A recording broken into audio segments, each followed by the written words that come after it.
Hey everybody, number 68 in the Criterion Collection is Orpheus by Jean Cocteau from France from 1950. This is considered to be the second part of his Orphic trilogy, with the first part being what we discussed last time, The Blood of a Poet. Unlike The Blood of a Poet, though, this one has a full story. It is an entire film, where the first one felt a lot like, it felt like two things. It felt like an art house piece, like literally something you could just hang on the wall of a museum and it's art. But it also felt like, hey, here's a lot of interesting effects I think we can accomplish with a camera. Let's just kind of loosely tie them all together thematically. This one, there are some elements that do tie them together, especially Cocteau's seeming feeling that being an artist, especially a poet, is like the highest pinnacle a man can achieve. There is a lot of reverence and acclaim put on the idea of being a poet and of being an artist. He doesn't seem to differentiate in Blood of a Poet from being a poet versus an artist, because it's called The Blood of a Poet, but the guy is also a sculptor and a painter. So the story of Orpheus, as we talked about in Black Orpheus is a famous poet with a wife, but in his obsession with his poetry, uh, his wife dies from like neglect or him not being around. She passes away, and distraught, he goes into the afterlife, and using his amazing charisma and skills as a poet, is able to convince the ruler of the afterlife to give him back his wife on the condition she in the rule is he can leave. She will follow him out of the afterlife, and when he emerges, they'll be together, provided he never looks back while he's leaving. And so the whole time he's leaving the afterlife, he doesn't hear anything behind him, and he starts to think, he can even see the exit. And he's really starting to think, I've been tricked, I've been fooled, she's not there. I need to make sure she's there because I can't come back in.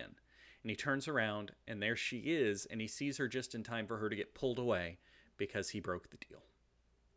That's and then he emerges from the cave and is torn apart by the Bacchanites. I think that's what they're called. Um, and that's the story of Orpheus. This one is very similar. There are some differences that I think are very interesting in this. Death is personified as a woman who's also in love with Orpheus. She takes his wife because she wants him. When he goes into the afterlife, he's not sure if he's going there for his wife or for Death, whom he also loves. The judges of death who control the afterlife in this say you can take your wife home, but you can never look at her again, not just while you leave. You can never see her again, which, and this isn't a long part of the film, but I think it's a very interesting part where the two of them are trying to live in a house together along with one of Death's servants who's trying to help. And they're trying to live without him ever seeing her. So, like, she has to hide under tables or announce when she's going to walk into a room so he can close his eyes. And they have to sleep in separate rooms so when one of them wakes up, they don't, stuff like that. I'm not going to talk about the ending. I don't like to generally talk about the endings of films because then there's less point in watching it. A lot of the visual effects from Blood of a Poet show up again here, but in this case, in the context of an actual film. There's a shimmering mirror effect that's done by using mercury, which is not something we would do today, but it does look pretty neat. There's a lot of camera reversing. There's a lot of superimposition where they have basically, it's kind of like using a green screen, but before green screens really existed. The effects are all very well done. They're practical effects. And in fact, the first Jean Cocteau movie we talked about, which was Beauty and the Beast, we talked about how a well done practical effect has more longevity than an average computer generated effect. And I still feel like that is true. It's a very entertaining movie. It's also a very well regarded movie. Akira Kurosawa, Roger Ebert, and Andrei Tarkovsky all have named this one of their favorite films, one of the top films ever made. It is extremely highly regarded. Should you watch Orpheus? I think so. I mean, it it is a good movie. It is entertaining. It has some interesting cosmology building.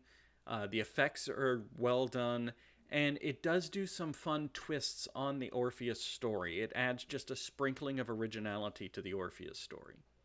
So I would recommend it if a black and white French film sounds like your thing. The next film is going to be number 69, The Testament of Orpheus, which is the final in Jean Cocteau's Orpheus trilogy. It's from France from 1959. So just so we're clear, the first movie in this trilogy, although I don't, they're tied thematically. The stories aren't related to each other. There's not like characters that cross over or references. It's a thematic trilogy because it's all about the power of poetry. So the first one was from 1930. The second one was 20 years later in 1950. And then the third one is 9 years later in 1959. So he made improvements and jumps in each one. So I'm looking forward to seeing the next one. Then we do swing, after that, we'll swing briefly back to the USA before going to Sweden and then France, France, France again. A lot of French films. That's all I've got for this. I am going to go finish editing a new WTF Cinema. I'm hoping to also get that posted today. Fingers crossed. The girls are here. They want you to have a good day. They specifically told me to tell you to have a good day.